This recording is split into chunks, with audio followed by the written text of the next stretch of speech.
कहीं पे भूमि नहीं है, धरती नहीं है, और उस पानी के जहाज पे एक पंछी बैठा है। पंछी बैठा रह गया और जहाज समुद्र के बीच में पहुंच गया है। अब पंछी का स्वभाव है उड़ना, तो वो उड़ेगा ही उड़ेगा। पंछी उड़ता है, चारों तरफ चक्कर लगा के देख लेता है, कहीं कोई भूमि नहीं है, कहीं धरती का कोई नामो निशान नहीं है। तो वो फिर से लौट के आके उसी जहाज पे बैठ जाता है। जहाज का कैप्टन देख रहा है कि अच्छा, ये पंछी तो मेरे जहाज में फंस गया और अब ये उड़ नहीं पा रहा है। उड़ता है, लौटता है, लेकिन समंदर में उसको अनाज नहीं मिलेगा, समंदर में उसको दाना नहीं मिलेगा। तो वो कैप्टन अपने पास से उसके दाना की व्यवस्था करता है। पंछी को अब दाना भी मिलने लगता है। फिर पंछी का स्वभाव है उड़ना ही, वो फिर उड़ता है, परंतु एक दिन उड़ते उड़ते वो थक जाता है। कितना उड़ूं, कहाँ तक उड़ूं, कहाँ तक जाऊं, जहां जाता हूं अनंत आकाश और समंदर के पानी के सिवा कुछ दिखाई नहीं देता, और लौट के आता हूं तो फिर यही कैप्टन मेरी देखभाल करता है, फिर दूसरा कोई मदद भी करने वाला नहीं है। तो धीरे धीरे उसका उड़ना कम हो जाता है, धीरे धीरे वो जहाज पे ज्यादा रहने लगता है और आकाश में कम उड़ने लगता है।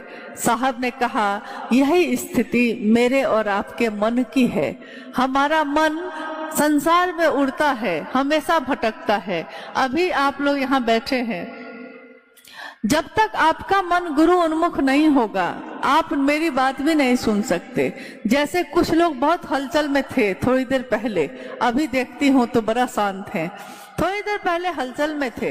हलचल में जब कोई रहता है तो उसको कुछ भी साफ साफ दिखाई नहीं देता, न वो साफ सुन सकता है, न उसको साफ कुछ दिखाई देता है। और जब तक उसका चित्त शांत नहीं होगा, जब तक उसका मन ठहर नहीं जाएगा, मन ठहरता है तब उसको दिखाई देता है, तब उसको शिव का दर्शन होता है, तब उसको शिव का सानिध्य मिलता है। और अगर मन को शिव का सानिध्य मिलने लगे तो मन सच्चे गुरु की तलाश करता है, और जब महादेव के सानिध्य में मन रहने लगता है तो उसका मन भी अब धीरे धीरे संसार में उड़ना छोड़ देता है और महादेव के सानिध्य में रहने लगता है। आप याद कीजिए अपने जीवन को, आपने अपने जीवन में पहले क्या किया था और आज अब आप क्या करते हैं। पहले आपने अपने जीवन में हर दिन आपने कुछ न कुछ ऐसा किया होगा जो आपके मन को और ज्यादा अशांत कर रहा होगा। यानी आपने किसी की बात सुन ली, किसी के बारे में बात कर ली, किसी की शिकायत है, कोई इसका है, कोई उसका है। यानी जीवन के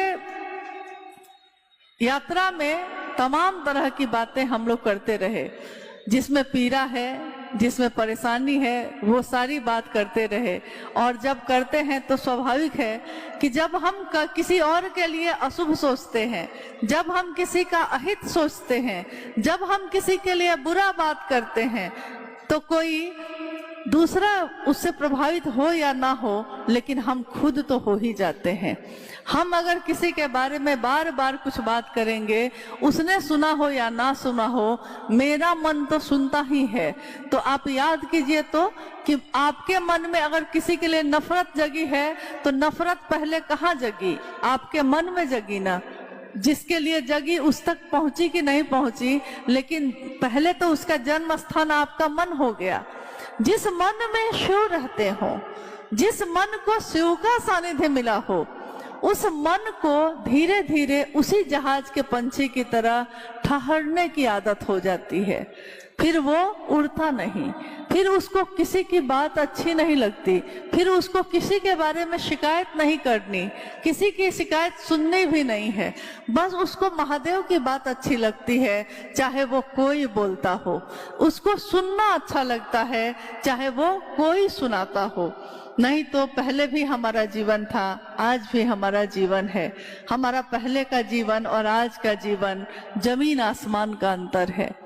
साहब और दीदी के जीवन की बहुत सारी बातें, बहुत सारी घटनाएं जो ये इशारा करती है कि महादेव के सानिध्य में जाकर आदमी किस तरह बदलता चला जाता है। उसके आचरण में, उसकी बोली में महादेव महादेव ही दिखाई देते हैं। लोग उस व्यक्ति से मिलना चाहते हैं, उससे बात करना चाहते हैं, उसके नजदीक होना चाहते हैं। कारण ये नहीं है कि वो व्यक्ति बहुत महत्वपूर्ण हो गया है या वो व्यक्ति इतना अच्छा है कि उसके साथ रहा जाए। बात ये है कि जिसने जितना महादेव का साथ ले लिया है, लोग जिस तरह शहद पे मक्खी खुद ही आ जाती है, लोग खुद ही वैसे लोगों को ढूंढने लगते हैं जो शिव की बात करते हो, जो चलते फिरते मंदिर हो, जो शिव की सेवा में लगे हों। संत तिरुमूलर ने कहा, जो शिव के भक्त थे, जो दक्षिण भारत के संत थे, उन्होंने कहा कि ये जो शिव की सेवा में लगे हैं, अगर करनी है सेवा तो उन लोगों की करो जो शिव की सेवा में लगे हैं। करना ही है तो उनके लिए करो जो चलते फिरते मंदिर हैं, हालांकि उनको पहचानना बहुत कठिन है, पहचान में जल्दी नहीं आते, फिर भी कोशिश करिए कि वैसे लोगों को ढूंढ सकिए। कोई ना मिले तो कोई बात नहीं है, यहाँ आदमी को ढूंढना नहीं है, यहाँ तो स्वयं आप खुद सीधे शिव से अपना संपर्क कर सकते हैं। शिव से मिलने में कोई बाधा नहीं है, कोई बीच में रुकावट नहीं है। जिस दिन हम सोच लेते हैं, हमारी सोच में बल है, इंसान की सोच में बल है, इंसान की सोच में इतना बल है कि वो सोचता है तो वो धरती के पाताल तक में पहुंच जाता है। इंसान की सोच में इतना बल है कि जब वो सोच लेता है तो पहाड़ में सुरंग बना देता है। इंसान की सोच में इतना बल है कि वो सोच ले तो समंदर के अंदर में सुरंग बना चुका है और चंद्रमा और मंगल ग्रह तक पहुंच गया है। इंसान की सोच में बल है, लेकिन अगर इंसान की सोच की का बल जो है वो एक सीमा तक काम करता है, उसके बाद नहीं करता। अगर उस इंसान का मन, उसकी सोच आध्यात्म से जुड़ जाए, शिव से जुड़ जाए, तो शिव जैसी होगी। जैसे एक पानी की बूंद की कोई बिसात नहीं, एक पानी की बूंद से आपका कुछ नहीं बनेगा, बिगड़ेगा। उस पानी के बूंद को, एक बूंद पानी को, संगत का क्या असर होता है देखिए। एक बूंद पानी को कमल के पत्ते पे आपने देखा होगा, ओस की बूंद गिर जाती है, कमल के पत्ते पे वो चमकती रहती है, ठहरती रहती है, इधर से उधर होती रहती है, परंतु पानी की बूंद ही होती है। अनायास जब वो पानी के अंदर गिर जाती है और अगर सीप में चली जाए, सीप के अंदर चली जाए, वो पानी की बूंद, एक बूंद पानी की मोती बन के निकलती है। तो मन, जो इंसान का मन है, वो भी जब शिव का सानिध्य लेता है तो शिव जैसा ही हो जाता है। हमारा मन ऐसा बन सके, इसकी कोशिश करनी है हम लोगों को। आइए हम लोग कुछ जिज्ञासाओं पे बात करते हैं। और आप इतने देर से धैर्य से बैठे हैं तो मुझको लगता है कि हाँ, अभी थोड़ा आप लोग शांत से बैठे रहिए, क्योंकि जिज्ञासा शुरू होने का अर्थ ये नहीं होता कि कार्यक्रम खत्म हो गया। जिज्ञासा शुरू होने का अर्थ होता है कि हम लोग अब महादेव की बात पे और वैसी बात कर सकें जो लोगों के मन में भी आती है। उनके मन में क्या क्या बात आ सकती है। हो सकता है उनके मन में आता हो कि महादेव मेरे गुरु कैसे होंगे। हो सकता है उनके मन में आता हो कि और देवी देवता को हम गुरु क्यों नहीं बना सकते हैं। भगवान शिव की पूजा करते हैं तो शिव को गुरु क्यों बनाएं। इस तरह की अनंत जिज्ञासाएं आती रहती हैं। आइए हम लोग कुछ जिज्ञासाओं पे बात करते हैं।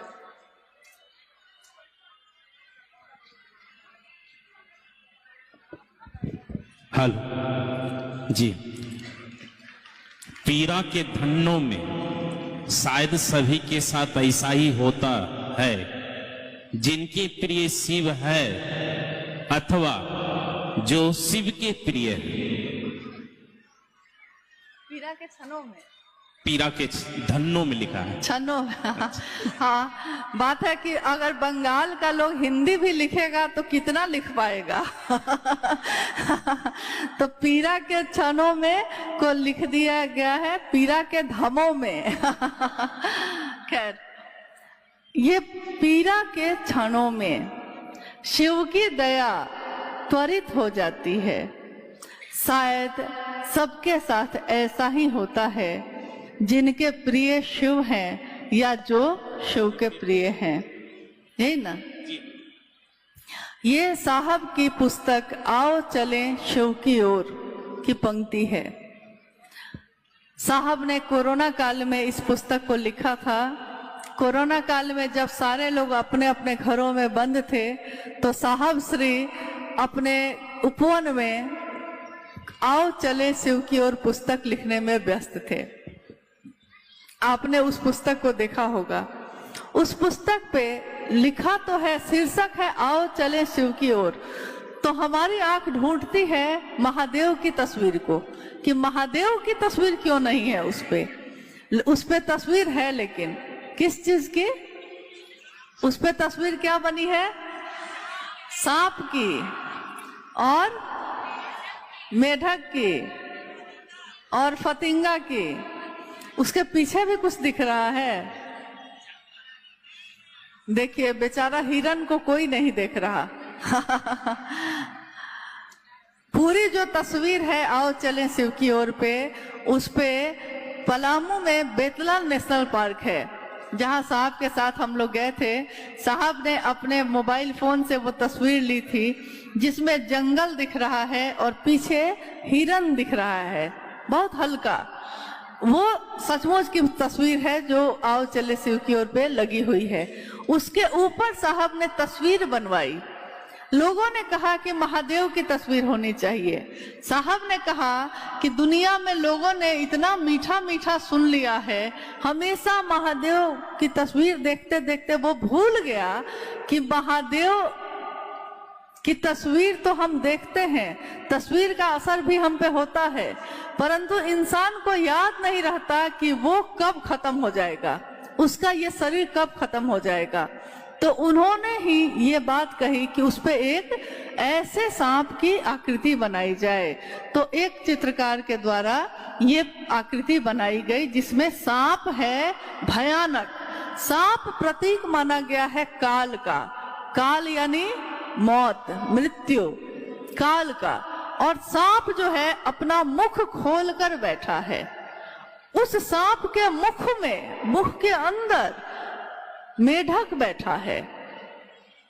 मेढक अपनी भूख मिटाने के लिए फतिंगे को पकड़ रहा है। चारों तरफ फतिंगे उड़ रहे हैं, फतिंगों को पकड़ रहा है, लेकिन वो भूल गया है, फतिंगों को पकड़ने में वो इतना मगन है कि वो भूल गया है कि किसी भी पल काल का मुख बंद हो सकता है, और जैसे ही बंद होगा वो जो इतने फतिंगों को पकड़ रहा है वो सिलसिला खत्म हो जाएगा। आप देखते होंगे कि शिव की रचना, जितनी भी रचना है, चाहे वो पशु पंक्षी हो चाहे वो जानवर हो, वो उतना ही भर संग्रहित करता है जितने की उसको जरूरत है। चिड़िया उतना ही दाना चुग के लाती है जितना में वो खा ले और उसके बच्चे खा ले।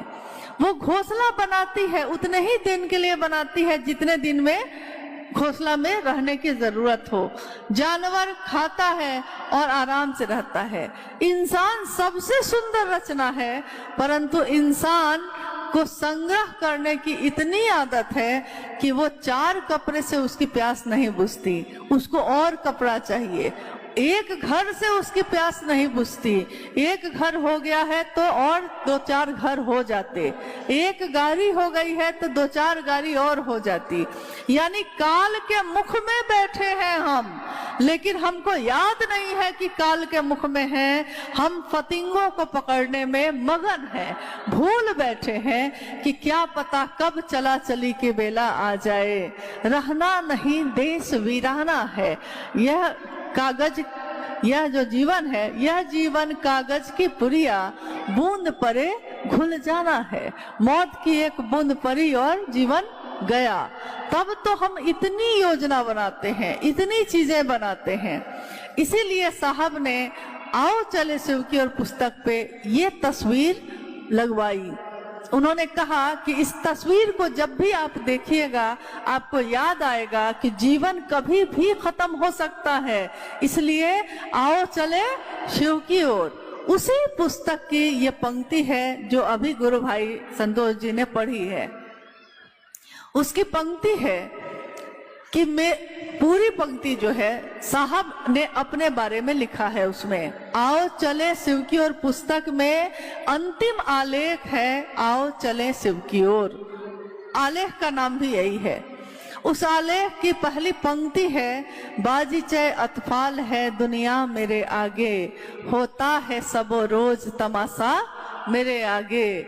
मतलब ये पूरी धरती जो है ये बच्चों के खेलने के मैदान जैसा है और रोज यहाँ बच्चों के अलग अलग तमाशे चलते रहते हैं। कोई रोता है, कोई हंसता है, कोई बोलता है, कोई रूठता है। जैसे अभिनय चल रहा हो सबका, बच्चों के खेल के मैदान जैसा है ये दुनिया भी मेरे आगे वैसी ही है। उसी में साहब श्री ने आगे एक जगह पे ये लिखा है कि मेरी स्वानुभूति है, मेरी स्वानुभूति यानी मेरी खुद की अनुभूति है कि पीड़ा के क्षणों में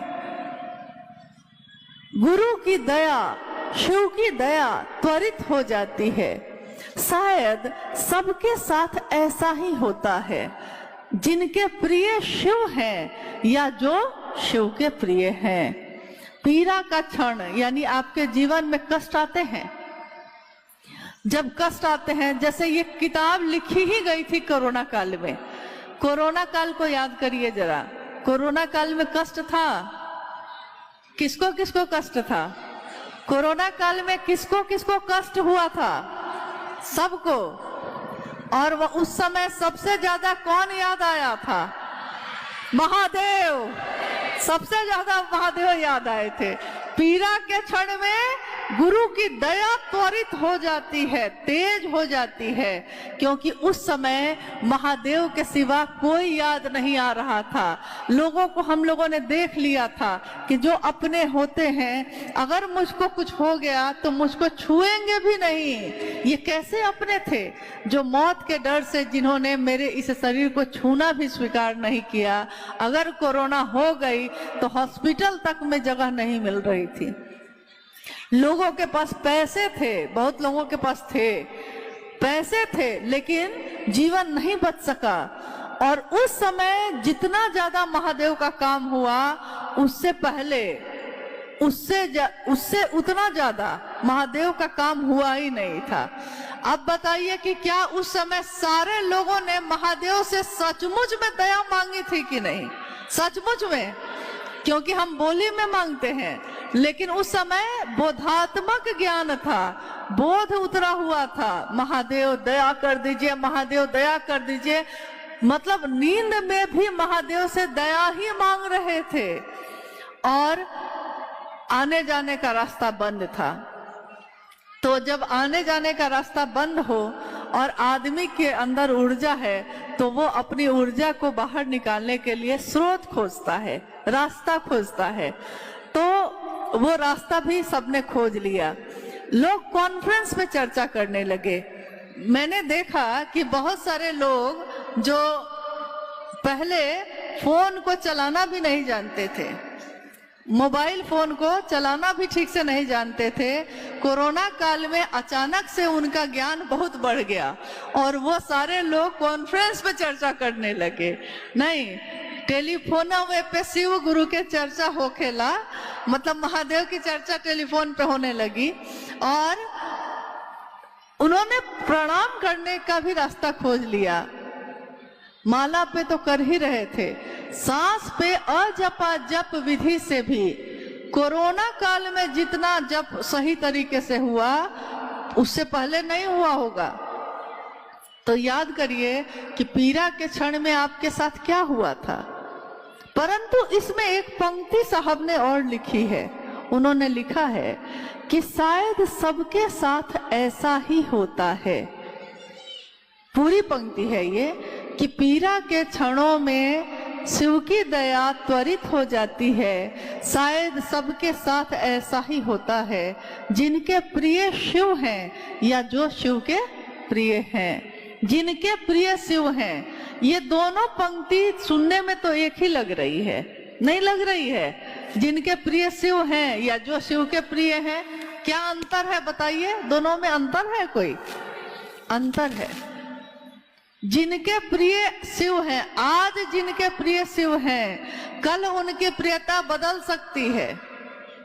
आज जिनके प्रिय हम हैं, कल हो सकता है आप मेरा चेहरा भी नहीं देखना चाहिए। आज जो आपके मित्र बन के चल रहे हैं, कल वही सबसे बड़ा, जितना गहरा मित्र उतना बड़ा दुश्मन नहीं। जितनी मित्रता गहरी, दुश्मनी भी उतनी ही गहरी, क्योंकि गहरा संबंध बनाया था ना हमने, इसलिए। तो आपने देखा होगा कि आपकी प्रियता, जैसे बहुत लोगों ने शिव को गुरु बनाया, ये सोच के बनाया था कि संतान हो जाए, ये सोच के बनाया था कि नौकरी हो जाए, या अपनी मनोकामनाओं की पूर्ति के लिए बनाया होगा। लेकिन अगर वो मनोकामना पूरा नहीं हो, पूर्ति उसकी नहीं हो, तो वो महादेव को ही छोड़ देता है। चला था बहुत अच्छा, आपको लग रहा था कि दिन रात ये महादेव की चर्चा में चल रहे हैं, महादेव का काम कर रहे हैं, ये अचानक बैठ क्यों गए? मनोकामना की पूर्ति नहीं हुई। उन्होंने सबसे पहले किसको छोड़ दिया? शिव को। लेकिन उन्होंने और किसी को नहीं छोड़ा। उन्होंने अपने पति को नहीं छोड़ा, अपनी पत्नी को नहीं छोड़ा, अपने माँ बाप को नहीं छोड़ा। किसी को छोड़ा? किसी को नहीं छोड़ा। किसको छोड़ा? महादेव को। क्योंकि महादेव से रिश्ता इतना कमजोर था, इतना कमजोर था। याद रखिएगा, जो शुरू से यही लक्ष्य बना के चलता है कि मुझको महादेव से ये चाहिए, उसका उद्देश्य, उसकी मंजिल शुरू से वही उद्देश्य ही होता है। उसकी मंजिल शिव नहीं होते, उसकी मंजिल उसकी मनोकामना ही होती है। तो जब मनोकामना पूरी नहीं हुई तो महादेव को छोड़ा। आप उसकी बात नहीं मान रहे हैं तो आपको छोड़ना था, आपको छोड़ देता, लेकिन महादेव को भी छोड़ दिया। मुझको छोड़ना था, छोड़ देता, महादेव को क्यों छोड़ा? एक बार क्या हुआ कि एक बिहार के कुछ गुरु भाई लोग आए थे, साहब और दीदी, दीदी भी शरीर में थी उस समय। साहब के घर आए, एक बैठक का आयोजन था, तो बैठक के आयोजन में आए हैं, घर में बैठे हैं। तो साहब ने कहा, नीलम सबके लिए चाय बनवा दीजिए। चाय बनने चली गई। चाय जब बन के आई तो थोड़ी भीड़ थी, मतलब 70-80 लोग थे कम से कम। तो अब 70-80 लोगों में कोई एक आदमी तो छूट सकता है ना। सबको चाय दी जा रही थी, सारे लोग चाय ले रहे थे, एक आदमी छूट गए, गलती से छूट गए। उसको लगा, चाय जो बांट रहा था उसको लगा कि सबको चाय दे दिए हैं। तो जब हम छूट जाते हैं तो हम मांग लेते हैं। आप मांग सकते थे, आपके साहब का घर था, अपना घर था ना, अपने घर में मांगने में क्या संकोच है, मांग लेते। लेकिन उन्होंने मांगा नहीं, चुपचाप बैठे रहे। मन रिएक्शन में है अब कि साहब के घर आए, सबको चाय मिली है, एक हमको नहीं मिली। उस समय कुछ नहीं बोला वो आदमी, लौटा और घर जाके चिट्ठी लिखा। उस समय मोबाइल फोन नहीं आया था, तो चिट्ठी ही चलता था, चिट्ठी का ही खेल चल रहा था। तो उस व्यक्ति ने घर जाकर चिट्ठी लिखी, साहब को मालूम कि मैं आपके घर आया था, आपने बैठक बुलाई थी उसमें आया था, और आपके घर में मेरी घनघोर बेइज्जती की गई कि आपके घर में आने पे सबको चाय मिली, मुझको चाय नहीं मिली। इसलिए मैं संयोजक का पद भी छोड़ता हूँ और मैं शिव शिष्यता भी छोड़ता हूँ। साहब ने जब ये चिट्ठी पढ़ी तो साहब हंसने लगे। उन्होंने कहा कि अरे यार, एक कप चाय के लिए शिव को छोड़ दिया। अरे मुझको छोड़ देते कोई बात नहीं थी, मुझको तो आदत है, मुझको छोड़ देते कोई बात न थी, परंतु महादेव को क्यों छोड़ दिया? इसी पे उन्होंने कहा था, कितनी बार कहा ये कि अरे आप कैसे लोग हैं। एक वो लोग थे, कभी ऐसे लोग तो आए हैं, आज भी हैं। एक वो लोग हैं, हाँ वो लोग थे, जिंदगी छोड़ दी बंदगी के लिए। एक वो लोग थे, हाँ वो लोग थे, जिंदगी छोड़ दी बंदगी के लिए। एक तू भी तो है, हाय अफसोस है, बंदगी छोड़ दी जिंदगी के लिए। बंदगी ही छोड़ दी तूने जिंदगी के लिए, तो एक कप का चाय की प्याली पे भी कोई महादेव को छोड़ सकता है। तो जिनके प्रिय शिव हैं, उनकी प्रियता बदल सकती है कि नहीं? बदली है कि नहीं? बहुत लोगों की बदली है, परंतु जो शिव के प्रिय हैं, अब मामला कहां से है? अभी मामला था हमसे शिव तक, अब मामला है शिव से हम तक। तो जो शिव के प्रिय हैं, यानी अब जब शिव के प्रिय कोई होगा तब क्या होगा? तब वो बदलेगा नहीं, शिव ने ही उसको पकड़ रखा है। अब दुनिया एक तरफ हो जाएगी, लोग उसको छोड़ देंगे, लेकिन वो शिव को नहीं छोड़ेगा, क्योंकि शिव ने ही उसको पकड़ लिया है। साहब और दीदी के जीवन को देखिए, साहब और दीदी के जीवन में क्या हुआ? साहब ने शिव को पकड़ा था कि शिव ने साहब को पकड़ा था? सांस पे हवा के झोंके के साथ नमः आया, शिवाय उतर गया। शिव का प्राण मंत्र ना आया था साहब के पास, साहब की सांसों पे चढ़ा और साहब की सांसों से उतर गया। शिव ने ही पकड़ लिया, शिव ने ही आदेश दे दिया कि तुम जो करते हो दूसरों को करने के लिए कहो, यानी शिव का ही आदेश आ गया। साहब उससे पहले शिव उसका शिष्य तो बना रहे थे। आकाशवाणी तो 1986 में आई थी ना, और साहब शिव की चर्चा तो 1980 के दशक से करना शुरू कर चुके थे। 1982 में उन्होंने पहली बार महादेव की चर्चा मधेपुरा में लोगों से की थी, तो महादेव की चर्चा तो शुरू हो चुकी थी। लेकिन 1986 में जब आवाज ने कहा कि तुम जो करते हो दूसरों को करने के लिए कहो, तब साहब ने दूसरों से भी ये कहना शुरू किया कि आप भी शिव का शिष्य बना सकते हैं किसी को। जैसे मैंने आपको बनाया है, आप किसी और को बना सकते हैं, और उसको भी यही बताना है कि वो भी किसी और को बना सकता है। तो जो शिव का प्रिय होता है वो बदलता नहीं है, प्रेम बदलता नहीं है। प्रेम गली अति सांकरी, जामे दो न समाये। दो आदमी नहीं समा सकता, दोनों को एक होना पड़ता है। शिव और शिव का शिष्य जब एक हो जाता है तो उसके कर्मफल भोगने की व्यवस्था का भी संहार हो जाता है, फिर उसको अपना कर्मफल भोगना नहीं पड़ता। इसीलिए किसके साथ ऐसा होता है? दोनों आदमी के साथ ऐसा होता है, जिनके प्रिय शिव हैं या जो शिव के प्रिय हैं, दोनों के साथ ये होता है कि पीड़ा का क्षण अगर आता है तो दया त्वरित तेज हो जाती है, पीड़ा खत्म होने लगती है, कष्ट खत्म होने लगता है। जब हम कहते रहे हैं, हजारों साल से कहते रहे हैं हर हर महादेव, तो हर हर महादेव में हरने के लिए कहा गया है। महादेव हर लीजिए मेरे कष्ट को, मेरी पीड़ा को, मेरी बेचैनी को। और महादेव हरना मतलब चुरा लेना। महादेव को जो प्रेम करता है वो महादेव को अपना कष्ट देना नहीं चाहता, परंतु महादेव उसके कष्ट को, उसकी पीड़ा को हर लेते हैं। इसीलिए कहा जाता है हर हर महादेव। जागा जागा महादेव शिव के शिष्य कहते हैं, इसलिए कहते हैं क्योंकि वो शिव तो जगा हुआ है, परंतु मेरे आपके अंदर जो शिव है वो सोया हुआ है, जगत के लिए जगा हुआ है, ईश्वर के लिए सोया हुआ है। जगत की चीजें अच्छी लग रही हैं, लेकिन महादेव अच्छे नहीं लग रहे हैं।